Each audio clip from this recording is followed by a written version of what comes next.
Download aplikasi Bekal Islam dan kunjungi web bekalislam.com.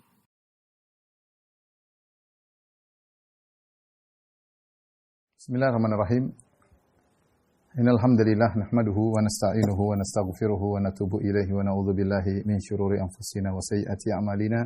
May yahdihillahu fala mudilla lahu wa may yudlil fala hadiyalah. Asyhadu an la ilaha illallah wahdahu la syarikalah wa asyhadu anna Muhammadan abduhu wa rasuluhu la nabiyya ba'dah. Ya ayyuhalladzina amanu taqullaha haqqa tuqatih wa la tamutunna illa wa antum muslimun. Fa inna asdaqal hadithi kitabullah wa khairal huda huda Muhammadin sallallahu alaihi wasallam. Wa syarrul umuri muhdatsatuha wa kullu muhdatsatin bid'ah wa kullu bid'atin dhalalah wa kullu dhalalatin finnar.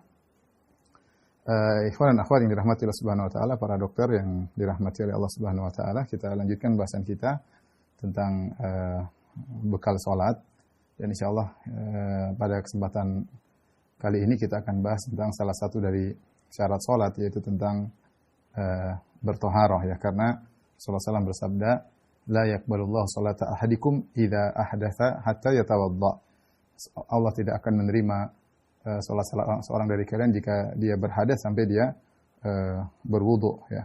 Kemudian juga Rasulullah SAW bersabda, la tuqbalu salat bi ghairi tahur, bahwasanya salat tidak diterima kalau tanpa bersuci. Demikian juga Allah berfirman, ya ayyuhalladzina amanu idza qumtum ila sholati faghsilu wujuhakum.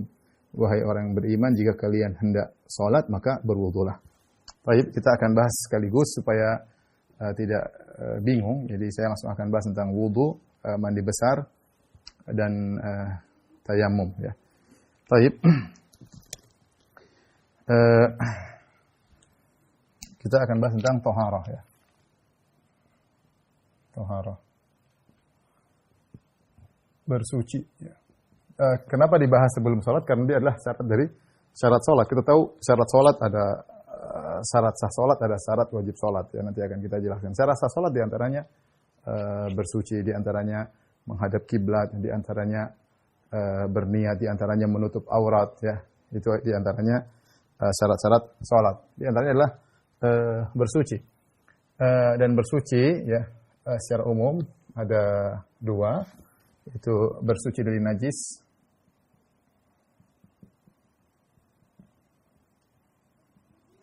kemudian bersuci dari hadas, ya.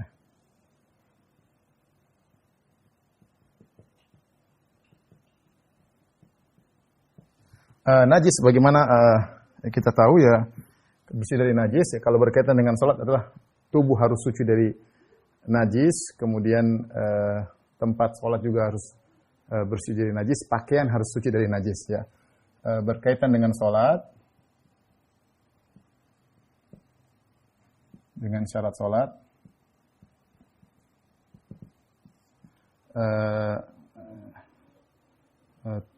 badan, ya, suci dari najis. Kemudian juga pakaian suci dari najis. Kemudian tempat sholat, ya, tempat sholat juga suci dari najis. Kita tidak akan bahas tentang bahasan masalah najis, tapi intinya kalau ada najis, ya, kita bersihkan, ya, dengan air misalnya, ya, sehingga najis tersebut bersih. Baik. Ini diantara syarat sholat. Diantara syarat sholat adalah bersuci dari hadas. Hadas yaitu kondisi yang tubuh yang membuat seorang tidak bisa melaksanakan ibadah tertentu, seperti tidak bisa sholat, tidak bisa tawaf misalnya, ya, menurut pendapat sebagian ulama, ya. Baik. Adapun bersih dari hadas, maka kita tahu hadas ada dua, ya.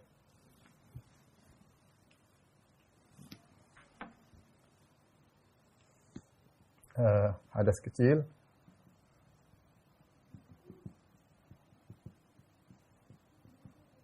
hadas kecil, kemudian yang kedua bersuci dari hadas besar.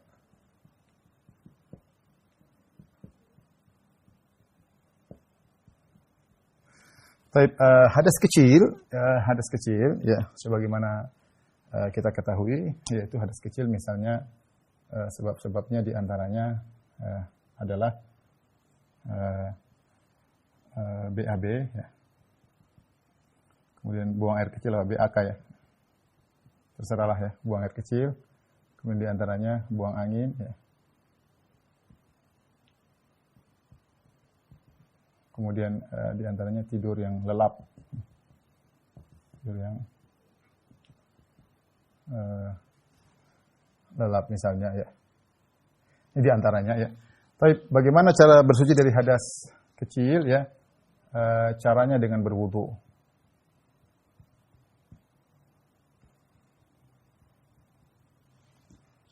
Kemudian juga di antaranya adalah keluar mani, keluar madhi, keluar madhi dan wadi. Bersuci dari hadas besar, sebabnya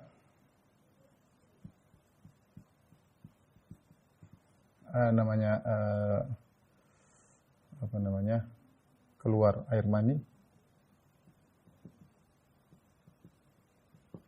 baik sengaja maupun tidak sengaja ya. Baik sengaja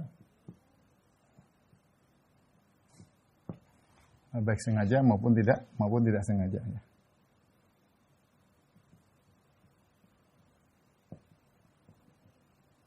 Tidak sengaja misalnya apa? Misalnya mimpi ya. Misalnya mimpi ya. Adapun sengaja misalnya dengan berhubungan dengan cara yang halal, dengan berhubungan seksual atau dengan cara tidak halal seperti dengan istimna atau onani ya. Kemudian di antara sebabnya juga adalah berjima ya. Meski tidak keluar air mani. Meski tidak ejakulasi. Kemudian ya yang ketiga adalah bersih dari haid.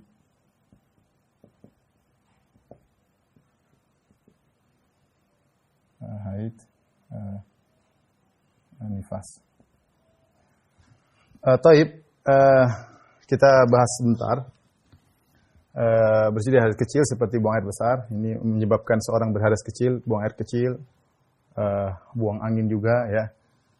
Dalam bahasa ada fusa, ada durat. Kalau fusa itu buang angin tanpa ada suara. Kalau durat dengan ada suara. Tidur yang lelap, tidak semua tidur membuat seorang berhadas. Ya, tetapi tidur yang benar-benar seorang lelap, lupa. Ya, karena sebenarnya tidur itu adalah mazinatul hadas. Tidur itu hanyalah kondisi yang sangat memungkinkan seorang berhadas. Kenapa? Kalau orang tidur pulas, dia buang angin, dia tidak sadar. Sehingga sangat mungkin dia berhadas ya. Padahal bisa jadi dia tidak buang angin. Oleh karenanya tidur bagaimanakah yang membatalkan wudu adalah tidur yang benar-benar seorang pulas. Adapun seorang yang tidur ayam maka belum tentu tidak membatalkan wudu. Bahkan terkadang keluar suara ngorok tetapi dia tidak pulas ya. Tetapi kalau dia sudah tidur sangat pulas, misalnya dia memegang pena, ketika dia kemudian penanya jatuh dan dia tidak sadar, itulah biasanya tidur pulas. Sudah pikirnya sudah mimpi kemana-mana, itu membatalkan wudu. Maka hendaknya dia berwudu. Ini pendapat yang lebih kuat ya. Tidak ditinjau dari mana kondisi dia tidur ya. Karena sebagian ulama ada yang membedakan. Kalau tidurnya dalam kondisi duduk misalnya, dalam kondisi berdiri, maka tidak membatalkan wudu. Tapi kalau kondisi berbaring, maka membatalkan wudu. Yang benar adalah bagaimana kualitas tidurnya. Ya, bukan bagaimana cara dia tidur. Ya. Adapun kalau keluar suara ngorok belum tentu ya. Karena berapa kali saya sholat di Masjid Nabawi ketika kita sholatul qiyam, itu sholat di bulan Ramadan, 10 malam terakhir, sholat jam 1, kadang saya dengar orang sujud sambil ngorok di samping saya. Dia sujud sambil keluar suara ngorok. Tapi begitu imam takbir, dia bisa bangun. Berarti tidurnya tidak pulas. Ini menunjukkan ngorok tidak merupakan tanda kepulasan. Kemudian keluar air madhi atau wadi. Adapun air madhi adalah air yang keluar karena seorang merasakan kelezatan seksual maksudnya, lagi berhasrat ya, tetapi tidak disertai dengan ejakulasi, tidak disertai dengan futur ya. Dia adalah muqaddimah daripada air mani. Beda kalau mani itu dikeluar dengan ada ejakulasi dengan air yang terpancar. Makanya Allah mengatakan mimma indafiq. Ya, manusia diciptakan dari air yang terpancar, yaitu menyebabkan futur atau menyebabkan ejakulasi.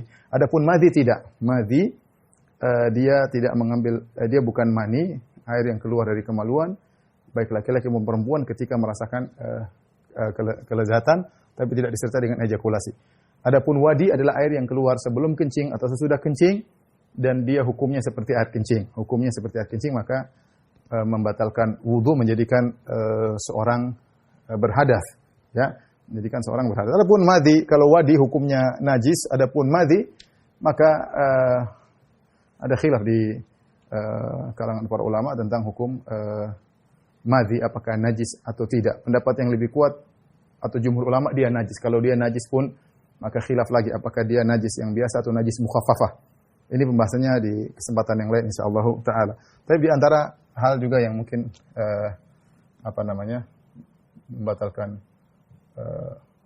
wudu, misalnya keluar darah dari kemaluan wanita selain darah haid, ya. Kalau darah haid hadas besar, tapi selain darah haid dia keluar darah dari kemaluan wanita selain darah haid, maka dia membatalkan wudu.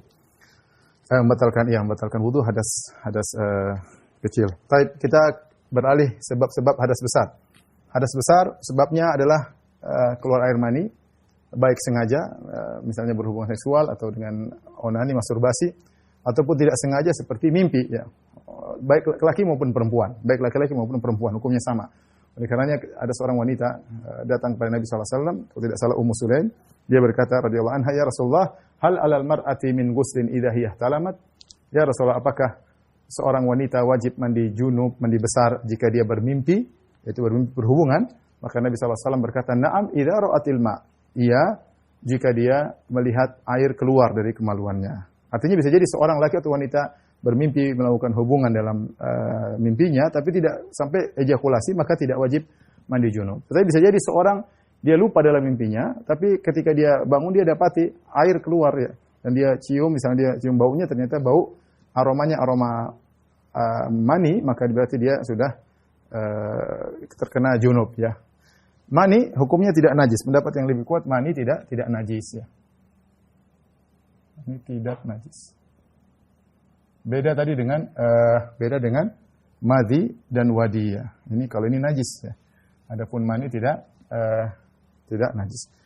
Kemudian di antara hal yang menjadikan seorang hadas besar adalah berjima, meskipun tidak mengalami ejakulasi.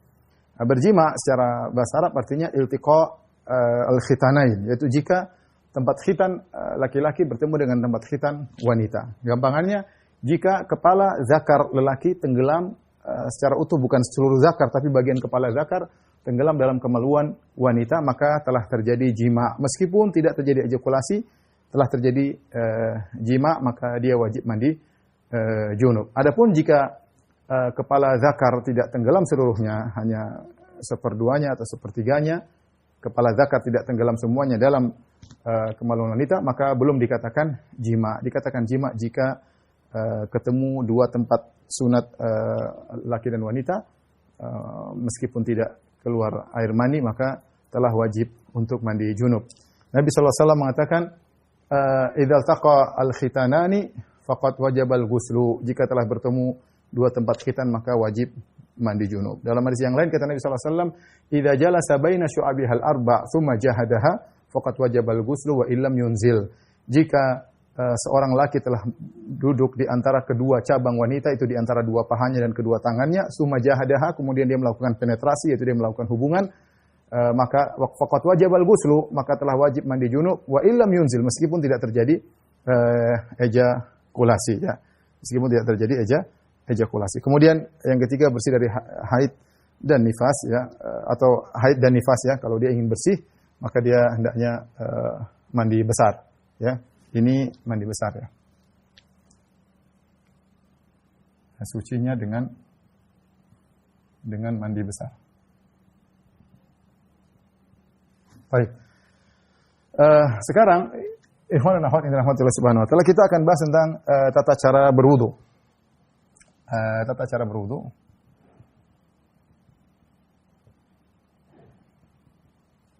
Tata cara wudu ada dua, ya. Kalau kita bilang tata cara minimal, ya.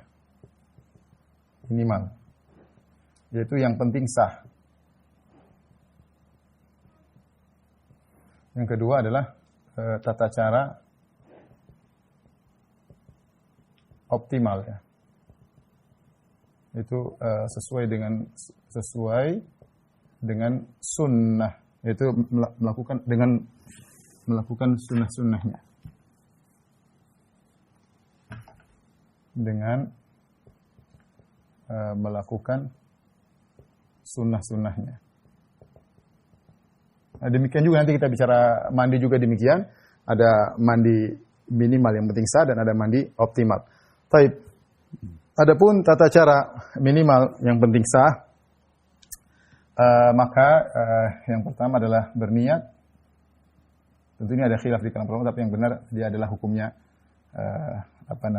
wajib bagi orang berwudu, berniat. Kemudian yang kedua adalah mencuci anggota wudu yang disebutkan dalam ayat.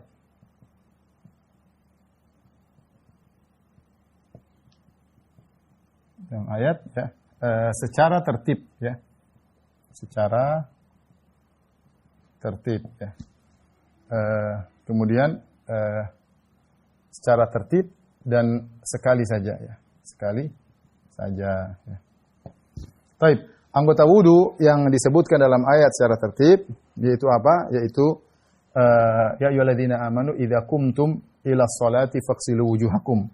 Yang pertama adalah membasuh wajah. Ya, yang kedua adalah faghsilu wujuhakum wa aydiyakum ya. Tangan, kedua tangan hingga siku. Kemudian yang ketiga mengusap kepala. Yang keempat membasuh kedua kaki. Membasuh kedua kaki hingga mata kaki. Ilal ka'bain. Kata Allah Subhanahu wa taala dalam surat Al-Maidah ayat 6, ini surat 6 ayat 5 ayat 6. Kata Allah Subhanahu wa taala, ya ayyuhalladzina amanu idza qumtum ila sholati, wahai orang yang beriman, jika kalian hendak salat, faghsilu wujuhakum, maka cucilah wajah kalian, wa aydiyakum ilal marafiq, dan tangan kalian sampai siku, kemudian wamsahu bi ru'usikum, dan usaplah kepala kalian, wa arjulakum ilal ka'bain, dan basuhlah kaki kalian hingga ke mata kaki. Ingat, kita ada 3 istilah, perhatikan ya. Ada 3 istilah yang namanya menggosok, dalq, tadlik, kemudian ada namanya membasuh, mencuci, al-ghusl, yang ketiga adalah al-masah ya. Jadi kalau saya ingatin aja, ini ada istilah ya, tolong perhatikan. Ada namanya ad-dalq, itu menggosok. Kemudian ada namanya al-ghuslu, itu membasuh. Ada namanya al-mashu, mengusap. Apa bedanya ketiga ini? Ya. Adapun perhatikan, mengusap khusus kepala. Ini bagian apa? Kepala. Al-ghuslu bagian anggota tubuh yang lain, bagian anggota wudu yang lain. Ad-dalq menggosok. Kalau membasuh dijelaskan oleh Ibnu Hajar rahimahullah adalah jarayanul ma, yaitu mengalirnya air. Jadi kita kalau membasuh, kita cukup mengalirkan air, maka sudah sah. Ya. Jadi kalau misalnya kita kasih gampangan, kita wudu ya, kita buka keran, kemudian kita cuma kasih kaki atau taruh tangan gini, yang penting kena semua, air mengalir, sudah sah. Meskipun kita tidak menggosok. Ya, menggosok ini dianjurkan, namun tidak wajib. Yang wajib membasuh, yaitu jaroyanul ma, air mengalir. Air mengalir maksudnya air mengalir di kulit kita. Ya, makanya untuk kita membantu, kita mudahkan begini ya, sehingga airnya kita alirkan ya. Ya, tapi seandainya kita gini-gini aja sudah cukup ya. Jadi tidak harus digosok bagus agar kita bisa memastikan air kena seluruh anggota tubuh. Tapi seandainya kita cuma mengalirkan air, maka sudah sah. Makanya jika seorang memasukkan tangannya misalnya dalam ember, sudah jelas air mengalir di tangannya, maka sudah sah. Kalau dia menggosok lebih baik ya, tetapi tidak wajib. Adapun al-mashu, jadi kalau ini aliran air, kalau al-mashu yaitu kita basahkan tangan kita, tapi jangan ambil air, cuma dibasahin doang. Ini perlu untuk apa? Perlu untuk mengusap kepala dan juga nanti kalau kita mengusap dua khuf. Jadi bukan kita ambil air, kalau ambil air itu untuk membasuh, mencuci kalau bahasa kita. Adapun al-mashu cuma yang penting tangan basah, kemudian kita untuk menggosok kepala kita ya. Menggosok kepala kita. Ya, ini mungkin bedanya antara al-ghaslu dan al-mashu. Ini buat kepala, ini kalau ini lebih baik tapi tidak wajib. Ini tidak wajib. Ini tidak wajib. Makanya kalau ada seorang kemudian membasuh di kepala, salah diambil air, kemudian ini salah karena di kepala yang disuruh bukan membasuh tapi mengusap. Perlu dibayangkan mengusap, membasuh dengan menggosok.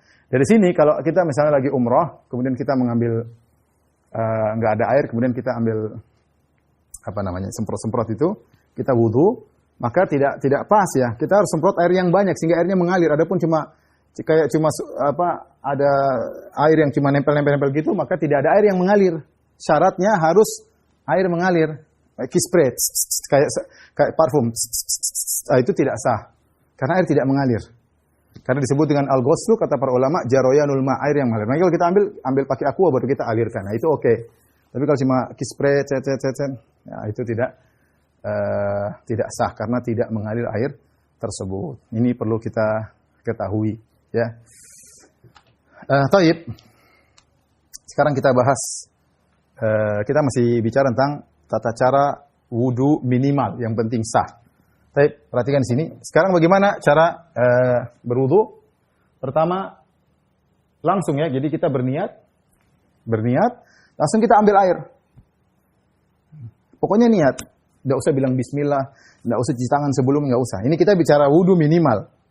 Kapan kita perlukan? Ya mungkin kalau air sedikit kita perlukan. Ya kita kenapa perlu bicara wudu minimal? Agar kita tahu mana ya wudu kita yang penting sah. Contoh kita di pesawat, kita butuh air yang sedikit.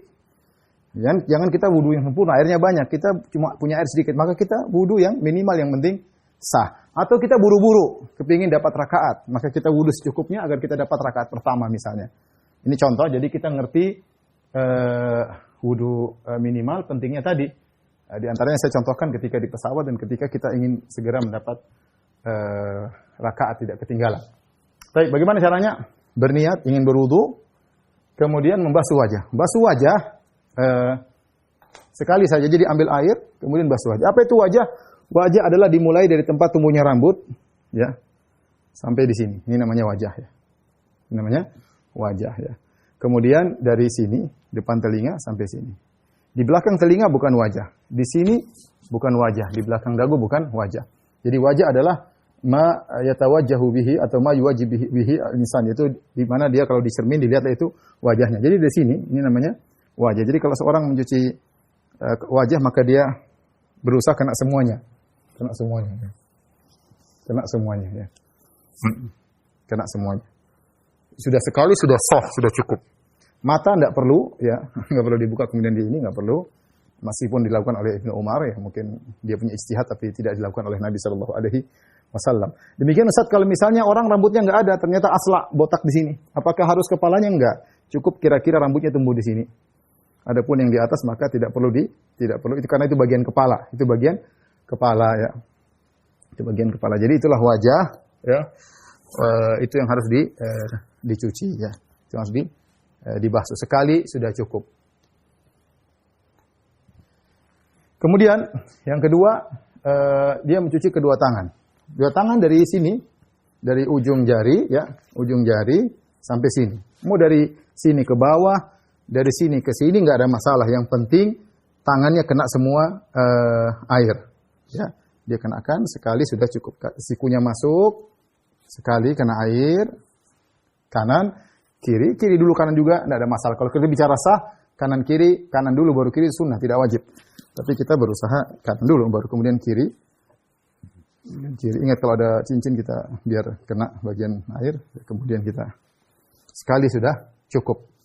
Kalau sudah tangan selesai sekali, maka kita membasuh kepala. Basuh kepala, maka minimal kadar kepala ada khilaf di kalangan para ulama. Minimal kadar kepala, mengusap kepala minimalnya ada khilaf. Ada yang mengatakan yang penting 3 helai rambut atau sedikit rambut sudah sah. Ini pendapat Imam Syafi'i. Kalau seorang berwudu mazhab Syafi'i cuma begini, sekali, 2 kali, 3 kali sudah sah. Bahkan sekali sudah sah. Ya. Sudah sah kalau bicara sah.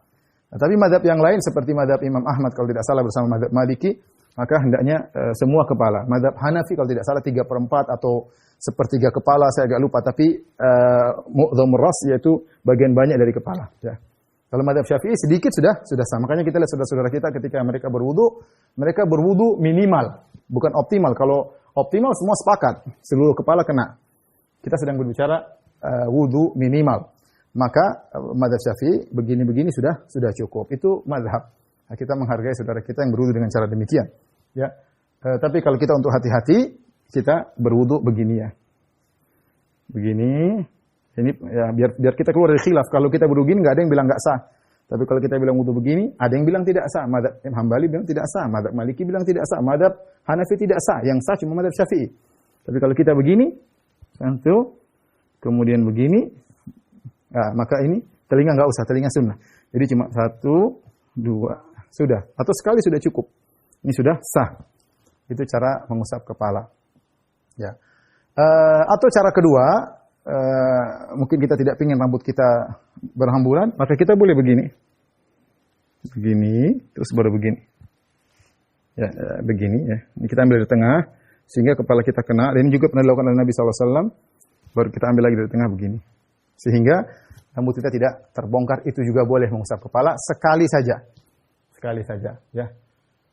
Kemudian yang terakhir membasuh kedua kaki sekali. Kaki sampai ke mata kaki, ya, sampai ke mata kaki dari sini, sampai ke mata kaki, ya, kanan, kemudian yang kiri juga sampai ke mata kaki kiri. Dengan demikian sudah sah, namanya wudu minimal, sudah sah, wudu kita sudah sah. Mudah-mudahan bisa dipahami. Sekarang kita bicara tentang wudu maksimal. Saya ulangi, wudu minimal, berniat, muka sekali. Tangan kanan sekali, tangan kiri sekali, kepala sekali, kaki kanan sekali, kaki kiri sekali, kita sudah bisa sholat. Ya. Baik. Adapun kalau kita bicara wudu maksimal, ya, wudu maksimal, maka banyak sunnah-sunnah yang bisa kita kerjakan. Ya. Yaitu kita berusaha menjalankan segala sunnah-sunnahnya. Di antara sunnah-sunnah ketika wudu, di antaranya adalah baca bismillah.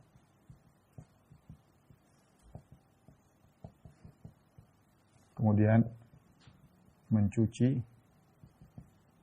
kedua tangan hingga pergelangan.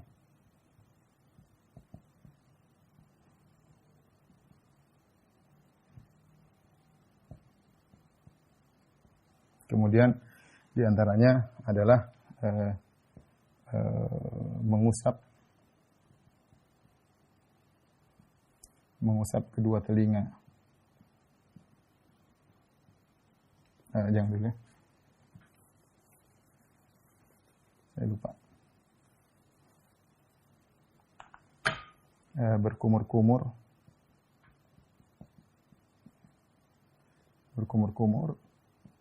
istinsyaq, dan istinsar. Istinsyaq menghirup air di hidung, istinsar mengeluarkan air dari hidung. Ya. Kemudian bagian wajah itu mengusap telinga, mengusap kedua telinga. Kemudian semuanya dilakukan 3 kali.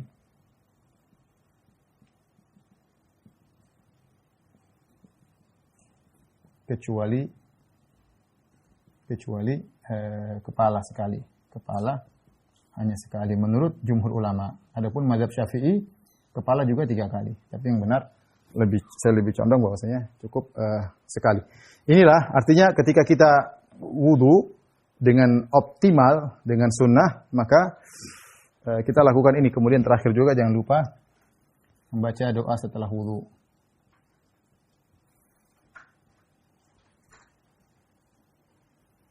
Inilah wudu yang terbaik atau wudu optimal ya. Baik. Bagaimana caranya? Sekarang kita kerjakan ya. Pertama, kita berniat wajib, sudah jelas harus. Kemudian sunnah kita bilang bismillah. Setelah bismillah, kita sunnah mencuci kedua tangan ya. Cuma sampai pergelangan aja. Cuci kanan, kiri, tiga kali. Kanan, kiri tiga kali. Sudah 3 kali, ini hukumnya sunnah. Tidak dilakukan, nggak ada masalah. Ya, tapi sunnah kita kerjakan. Setelah itu kita mulai berkumur-kumur. Menurut mazhab Hambali wajib, tapi menurut jumhur hukumnya sunnah. Berkumur-kumur, kemudian kita menghirup air di hidung. Kata Nabi, "Wabalik fil isyak ila antakuna sha'iman." Sungguh-sungguh kalian menghirup air di hidung, tapi jangan kebablasan. Kecuali kau sedang puasa, maka hati-hati jangan sampai kebablasan. Kemudian wastansar, yaitu dihembuskan. Ya. 3 kali. Bagaimana caranya? Ada beberapa cara disebut oleh para ulama. Mereka memahami hadis-hadis Nabi SAW. Ada caranya. Setiap yang sering saya lakukan, kita ngambil sekali. Sebagian kita gunakan untuk berkumur, sebagian kita gunakan untuk menghirup, terus kita keluarkan sekali. Kemudian yang kedua kita ambil lagi, sebagian kita ambil untuk berkumur-kumur, yang sisanya kita untuk hirup, kemudian kita keluarkan 2 kali. Yang ketiga saya ambil juga sebagian, kemudian sebagian dihirup, kemudian dihembuskan. Itu boleh. Boleh juga sekali. Ada juga sekali ngambil air, kemudian dia sekalian berkumur 3 kali. Ada lagi sisanya 3 kali. Sekali aja diambil, boleh juga. Ya. Boleh juga diambil cuma kumur-kumur dulu. Ya. Kumur sekali, hidup sekali. Kumur jadi 6 kali cidukan. 1 mulut, 1 hidung. 1 mulut, 1 hidung. 1 mulut, 1 hidung. 6 kali cidukan. Semuanya boleh. Ya. Saya ulangi, boleh 1 cidukan untuk 3 kali berkumur, 3 kali beristinsar, boleh. Boleh 3 kali cidukan, seperti yang biasa saya lakukan. Boleh 6 kali cidukan. Boleh 6 kali cidukan, setiap cidukan 3 cidukan untuk berkumur-kumur, 3 cidukan untuk menghirup dan menghembuskan. Baik, ini hukumnya sunnah. Kemudian setelah itu kita membasuh kepala, membasuh wajah. Membasuh wajah, ingat, harus kena 3 kali. 1, 2, kemudian 3. Ya. Setelah itu kita mencuci tangan 3 kali.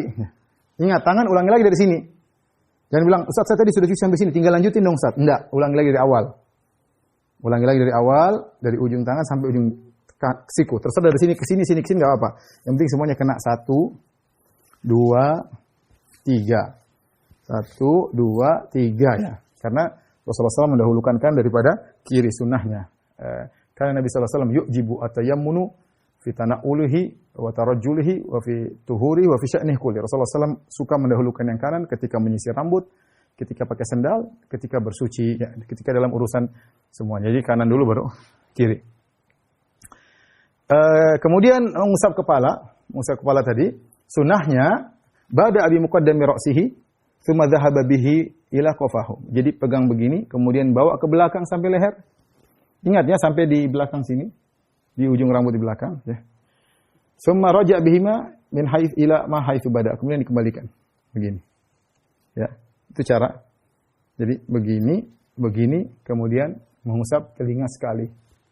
Ya. Atau tadi saya katakan boleh kita begini, kemudian telinga sekali. Bukan 3 kali, semuanya kepala. Karena kenapa dia sekali? Karena dia bukan membasuh. Kalau membasuh 3 kali disunahkan untuk memastikan seluruhnya kena air. Adapun mengusap lebih ringan, tidak harus memastikan semuanya kena. Yang penting kita sudah taruh tangan semuanya sudah selesai. Ya, telinga juga sekali. Ya. Tapi kalau sudah bagian kepala, baru kaki. Kaki dari ujung jari kaki sampai ke ke mata kaki. Ya. Adapun hadis tentang mentakhlil, khalil bainal asabi, yaitu mentakhlil di jari-jari di antara jari kaki, jari tangan, maka hadis yang mengatakan sampai jari kaki dipakai khinzir,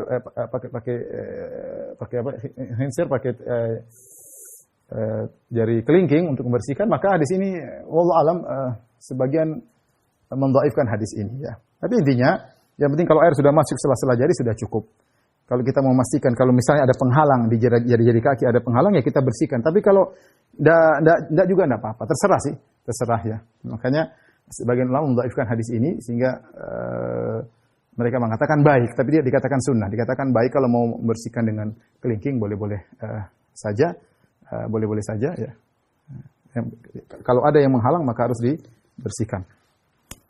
Tapi 3 kali kanan, 3 kali kiri, 3 kali, baru kemudian berdoa setelah berwudu. Baik, insya Allah sudah dipahami tentang tata cara wudu optimal. Saya ulangi. Pertama, kita bismillah, cuci tangan kanan kiri sampai pergelangan 3 kali. Kemudian kita berkumur-kumur 3 kali, menghirup air istinsyak, mengeluarkan namanya istinsar 3 kali. Kemudian wajah 3 kali, ya. Kemudian tangan kanan 3 kali, 1, 2, 3. Tangan kiri 3 kali sampai ujung, 2, 3. Kepala sekali, telinga sekali, kaki kanan 3 kali, kaki kiri 3 kali. Kemudian doa setelah berwudu. Tidak ada sebagian dalam buku fikih disebutkan kalau kita lagi cuci tangan ada bacaannya, lagi kumur-kumur ada bacaannya, itu tidak benar. Tidak ada dalilnya sama sekali. Tidak ada dalilnya sama sekali. Sahabat-sahabat yang meriwayatkan tata cara wudu Nabi, mereka tidak menyebutkan doa-doa di tengah ketika seorang sedang berwudu. Yang ada cuma bismillah di awal dan di akhir. Silakan baca doa setelah berwudu. Baik, kita lanjutkan. Sekarang hadas besar, cara mandi. Cara mandi juga ada 2 tata cara mandi.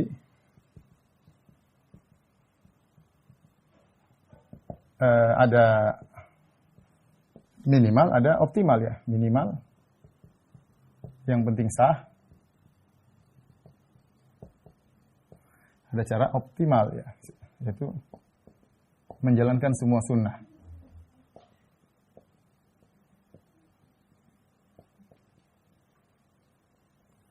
Adapun minimal yang penting sah, maka yang penting berniat. Kemudian semua tubuh kena air, semua tubuh dibasuh, maka sudah selesai. Yang penting itu. Ya tentunya kita bersih dulu, kalau ada kotoran kita istinja, maksudnya demikian.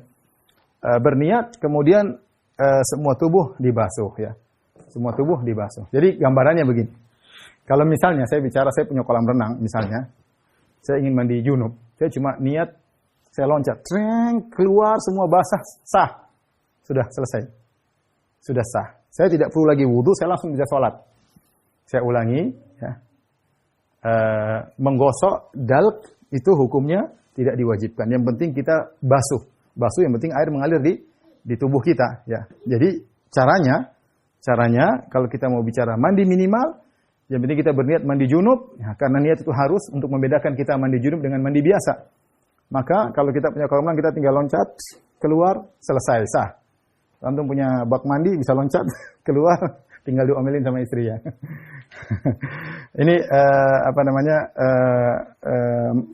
mandi minimal, sah ya. Ya, kalau kita punya shower sudah, nggak usah pakai kanan, nggak usah kiri, langsung yang penting basah semua, selesai.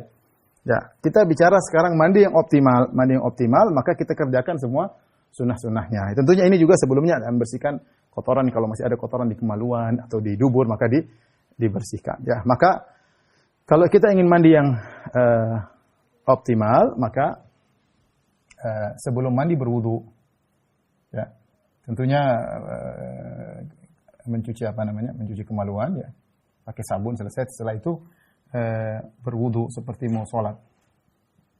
Berwudu ya seperti wudu mau sholat. Ya, berwudu seperti tadi yang sudah kita jelaskan, wudu optimal ya. Kita berkumur-kumur semuanya, kita berwudu ya. Setelah berwudu baru kemudian kita mengambil air, membasahi kepala terlebih dahulu ya. Membasahi kepala 3 kali. Sambil digosokkan ya, agar masuk ke dalam, sambil digosok-gosok. Ya.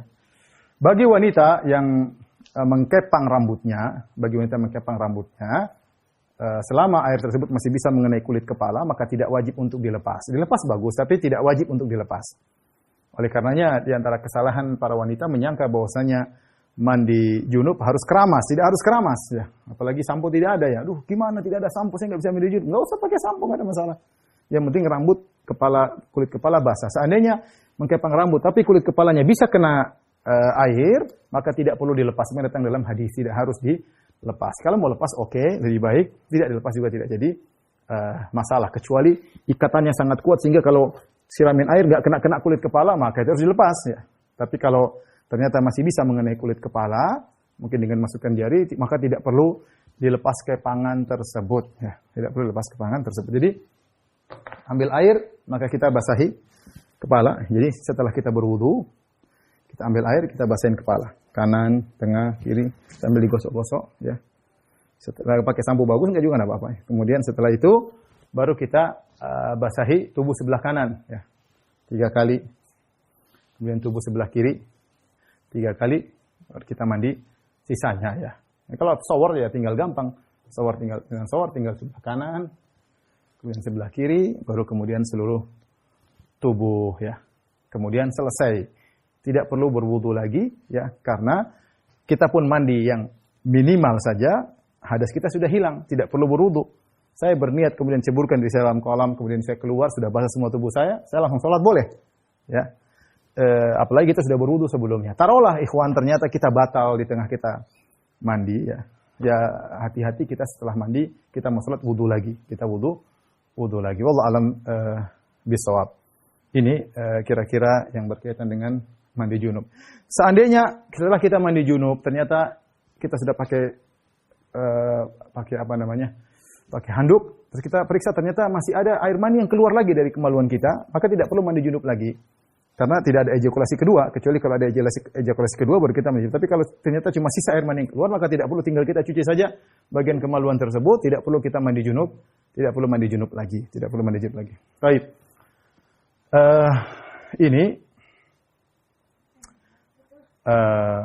Sekarang kita bahas tentang menggunakan al-khuffain. Tolong dihapus deh. Tayyib, ikhwan dan akhwat yang dirahmati Allah Subhanahu wa taala, kita bahas sekarang tentang bagaimana menggunakan al-khuffain ya. Al-khuffain adalah menggunakan sepatu atau menggunakan kaos kaki ya, jawroban, menggunakan kaos kaki yang menutup mata kaki. Sepatu tersebut menutup mata kaki atau kaos kaki tersebut menutup mata kaki. Adapun kalau tidak menutup mata kaki maka tidak boleh, harus dilepas ketika berwudu. Tapi kita kaos kaki yang menutup mata kaki atau sepatu yang menutup mata kaki. Syariat memberikan kita keringanan tentang masalah mengusap kaos kaki atau mengusap sepatu. Yaitu jika seorang berwudu, syaratnya seorang sebelum memakai kaos kaki atau sepatu, dia berwudu terlebih dahulu. Fa inni adkhaltuhuma tahiratain. Sebenarnya dalam hadis ya, hadis Al-Mughirah kalau tidak salah, Nabi SAW mengatakan, "Bida'huma fa inni adkhaltuhuma tahiratain." Biarkan, jangan lepas sepatuku, sungguhnya aku memakainya ketika aku dalam kondisi suci. Jadi syaratnya seorang boleh mengusap kedua sepatu atau kedua kaos kaki dengan syarat ketika dia memakai kaos kaki atau sepatu tersebut dia dalam kondisi sudah bersuci. Sudah berwudu atau sudah mandi junub, maka dia pakai. Kalau dia sudah dalam kondisi bersuci, kapan dia, ini secara ringkas saja ya, sebenarnya pembahasan panjang. Kapan dia batal dari wudunya, misalnya saya naik pesawat. Kemudian sebelum naik di pesawat saya sholat dulu, kemudian saya berwudu, kemudian saya pakai kaos kaki, kemudian saya naik pesawat.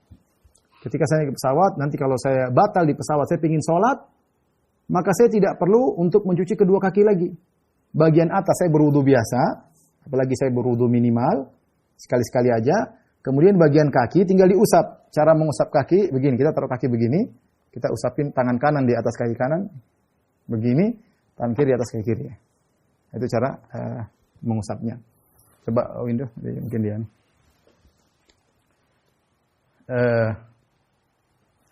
Jadi cara mengusap kaos kakinya harus di atas mata kaki. Ya.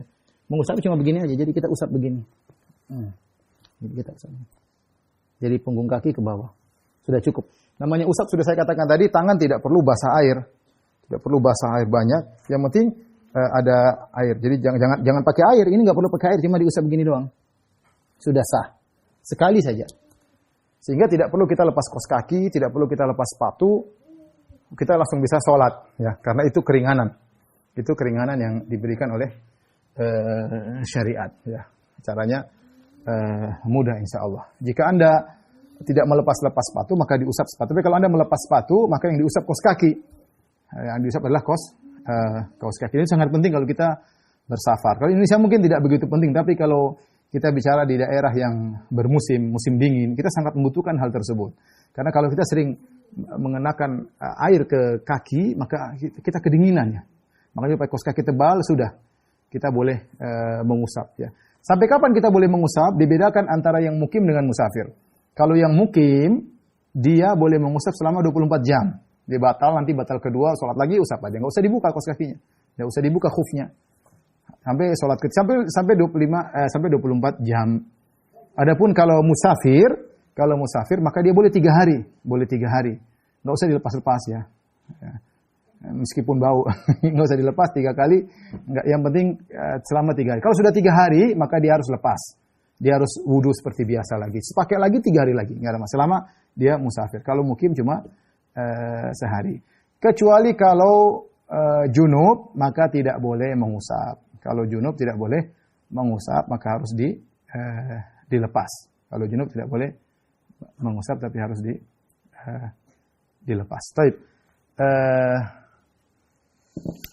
Demikian juga wanita yang berkhimar, saya ada tulisan khusus tentang masalah ini, wanita yang pakai jilbab, yang jilbabnya susah untuk dia buka, terutama ketika dalam perjalanan, ketika dia berwudu, dia boleh mengusap bagian luar saja, sudah cukup.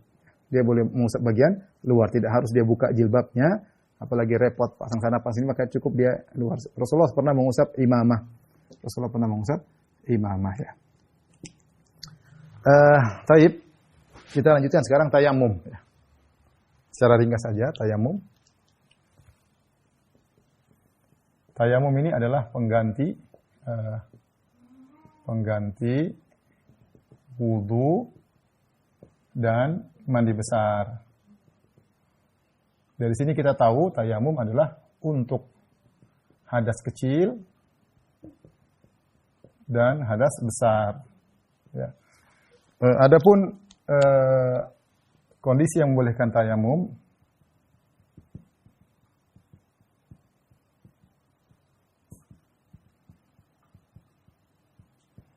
ada 3. Yang pertama, tidak ketemu air, sudah dicari. Falam tajidu ma'an, kata Allah Subhanahu wa taala, falam tajidu ma'an fatayammamu. Ya, kalau tidak ketemu air sudah cari artinya secara wajar, cari ke sana, cari ke sini, bukan berarti harus cari berjam-jam, artinya ya secara wajar cari dekat-dekat sini sudah enggak ada air.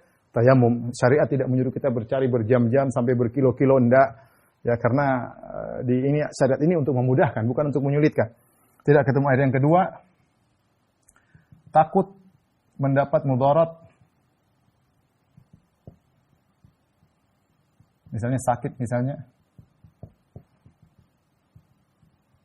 Jika menggunakan air.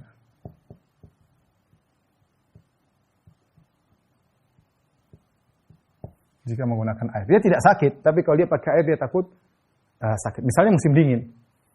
Misalnya dia bangun junub. Subhanallah, dia bangun junub, musim dingin, minus 13 derajat misalnya. Ini terjadi di sebagian daerah. Kita lagi minus 18, ngeri sekali. Minus 10. Ya, saya pernah merasakan minus 2 saja saya tidak tahan. Ya, apalagi sampai berminus banyak begitu ya, dingin sekali. Di Madinah, setahu saya paling banter saya pernah mendapati 2 derajat atau 4 derajat. Itu sudah dinginnya luar biasa. Bagaimana orang yang minus ya. Misalnya dia bangun, dia tidak mencari air untuk masak air, nggak ada. Sementara subuh sudah mau habis waktunya. Mau masak air panas-panas, ya udah tayamum aja. Dia sehat. Tapi kalau dia mandi pakai air, khawatirnya dia bakalan kena mudarat, sakit, flu atau yang lainnya, maka tidak harus dia mandi. Dia boleh bertayamum. Kondisi yang ketiga adalah jika dia sakit. Ini dia sehat ya, ini sehat. Kondisi sehat. Kondisi sehat ya. Ini jika dia sakit, namun Jika pakai air, maka menambah parah sakitnya,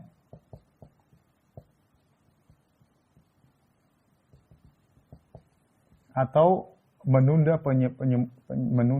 kesembuhannya.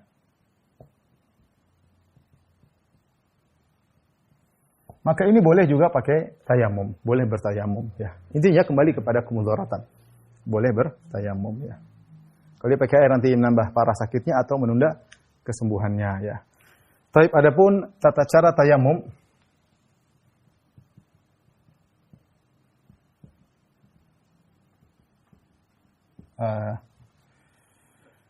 pertama tentu Bismillah ya, kita berniat ya. Berniat Bismillah, menepuk kedua tangan ke tempat yang ada debunya, yang ada debu atau tanahnya. Kemudian yang keempat, menepis tangan atau meniup untuk mengurangi debu atau tanah yang nempel.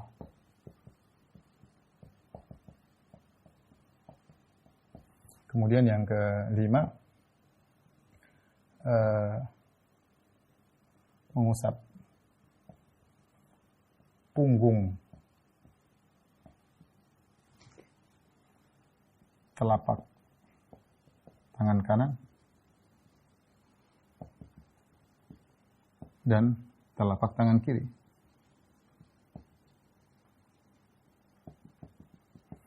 Yang keenam, mengusap wajah.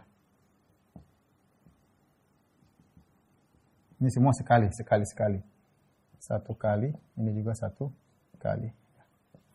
Nah, antara 5 dan 6 boleh tidak berurutan ya. Boleh 5, 6 dulu baru 5, boleh dua-duanya. Boleh tangan dulu baru muka atau muka dulu baru tangan. Tapi kita gampangannya, sederhananya. Bismillah. Saya menempuk misalnya ada tanah di sini. Kalau tanahnya banyak saya bersihkan. Atau saya biar agak kurang karena bukan maksudnya untuk membuat topeng dengan tanah, tidak. Yang maksudnya yang penting ada debunya, syaratnya terpenuhi. Tapi ini di mana? Mana aja yang penting ada debunya. Mau di lantai boleh, di pohon ada debunya boleh, ya. Di hewan ada debunya boleh, di muka teman kalau debunya juga boleh. Pokoknya ada debu di tangan. Di pesawat kalau debunya silakan. Yang penting ada debunya. Kalau nggak ada debunya nggak bisa, harus ada debunya. Jadi kalau banyak debunya, kalau sudah sedikit ya sudah nggak usah ditiup. Kalau masih banyak kan. Kemudian caranya nih, telapak kanan dari sini dari punggung ini sekali. Ya, jadi dengan menggunakan telapak tangan kiri mengusap punggung kanan, ya. Kemudian telapak kanan untuk mengusap. Oke. Kemudian wajah sekali, sudah. Boleh dibalik setelah kita bismillah, wajah dulu, baru kanan, baru kiri, sudah sah. Ya, sudah sah, itu sudah cukup untuk bertayamum. Datang dalam sebagai riwayat 2 kali tepukan, boleh. Kalau kita lihat debunya kurang, kita tambah lagi. Misalnya buat tangan sudah habis, buat wajah belum ada, tepuk lagi sekali, tidak apa-apa. Nah, dalam sebagian juga riwayat ada mengusap sampai ke siku, tapi tidak wajib. Yang wajib sini ada yang mau nambah, boleh dalam sebagian riwayat, tapi yang penting adalah kanan dan kiri. Sudah, itu namanya tayamum. Dan dia bisa mewakili hadas kecil maupun hadas besar. Bisa mewakili hadas kecil dan hadas besar ya. Taib.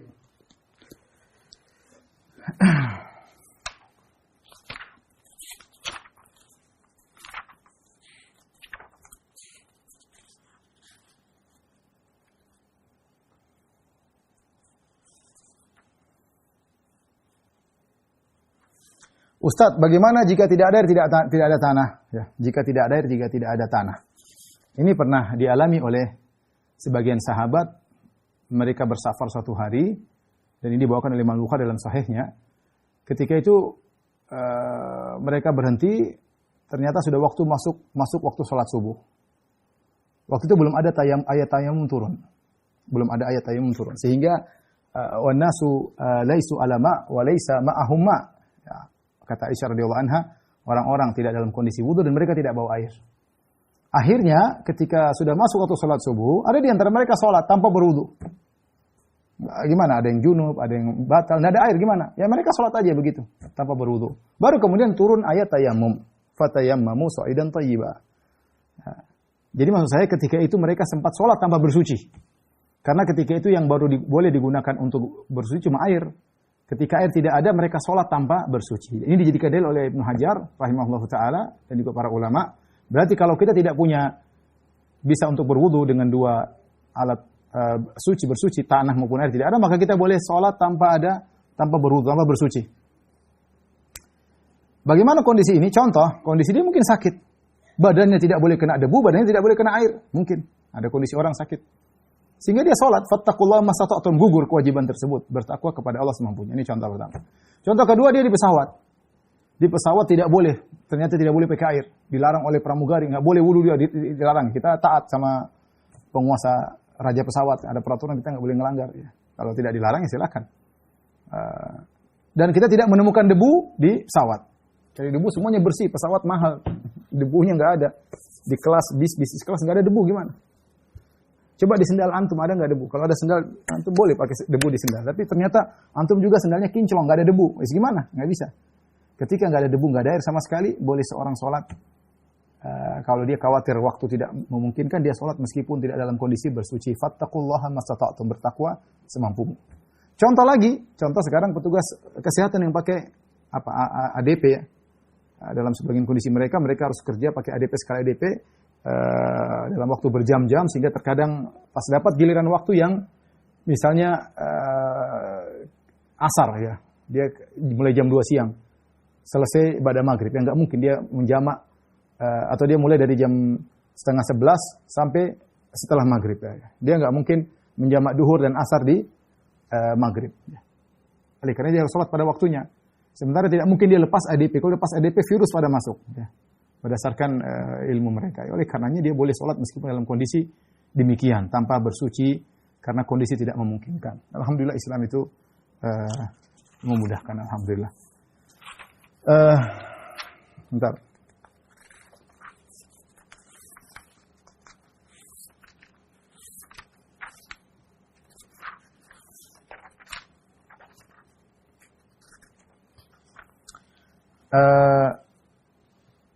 Terakhir kita bahas tentang masalah perban, ya. Perban atau gips, ya. Perban atau gips ini bisa lihat di halaman 103 di buku bekal sholat jilid 1 halaman 103, mengusap jabirah atau perban dan semisalnya. Ya. Maka misalnya ada kondisi luka ada beberapa kondisi. Pertama, luka tersebut dalam keadaan terbuka dan tidak membahayakan baginya jika terkena air. Luka terbuka, tidak diperban, dan kalau kena air tidak jadi masalah, maka harus kena air, baik untuk wudu maupun mandi junub. Yang kondisi kedua, luka tersebut terbuka, akan tapi dapat membahayakan jika terkena air. Dalam keadaan ini wajib untuk mengusap anggota badan tersebut tanpa harus membasuhnya.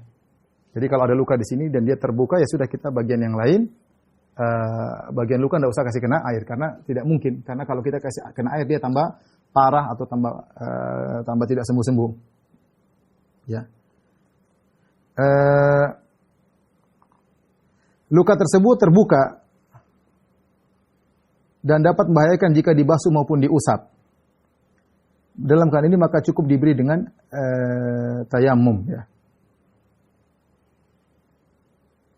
Tadi yang pertama, yang kedua, kalau dia luka, bisa diusap, tidak diguyur air, diusap, maka cukup diusap.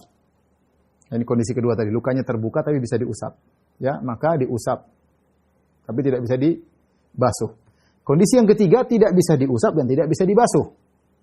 Maka caranya bagaimana? Lukanya terbuka. Tidak bisa diusap, tidak bisa dibasuh. Caranya kita bertayamum. Untuk bagian yang ini kita bertayamum.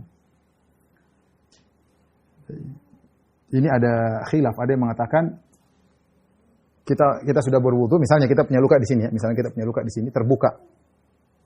Kita nggak bisa usap, kita nggak, apalagi dibasuh. Caranya bagaimana? Kita berwudu bagian yang lain. Setelah semuanya, terus ini bagaimana caranya? Ada dua pendapat di kalangan para ulama. Ada yang mengatakan yang ini kita ganti dengan tayamum. Ada yang mengatakan ya sudah tidak perlu, ya sudah biarin aja. Fattaqullaha mastata'tum. Saya lebih condong pada pendapat yang kedua. Artinya kalau ini luka nggak bisa disentuh air, ya sudah nggak usah. Tidak perlu kita tayamumkan, tidak perlu kita tayamumkan. Tapi ada khilaf, sebenarnya mengatakan karena bagian tidak kena maka harus ditayamumkan. Kondisi yang keempat, luka tersebut tertutup oleh perban atau semacamnya. Dalam kondisi seperti ini maka yang diusap adalah penutup luka. Ya, kalau ternyata luka kita perban, ya sudah jangan kita guyurin air, ya sudah kita wudu, sisanya tinggal kita usap. Atau kalau kita mandi junub, sisa ini tinggal kita usap sisanya. Ya, gampang. Kalau ada perban mudah. Perban, ya sudah tinggal kita usap aja. Ya, tinggal kita usap ya. Ini berbeda dengan khuf. Kalau khuf ada waktunya, kalau ini nggak ada. Nah, perbannya sebulan, ya sebulannya terus kita usap, tidak ada masalah. Dan kita pakainya nggak harus dalam kondisi suci. Beda dengan kalau khuf dipakai harus dalam kondisi suci. Tapi demikian saja rekan-rekan dokter yang dirahmati Allah Subhanahu wa taala. Insyaallah kita lanjutkan pada kajian bulan depan. Kurang lebihnya mohon maaf. Wabillahi taufiq wal hidayah. Assalamualaikum warahmatullahi wabarakatuh.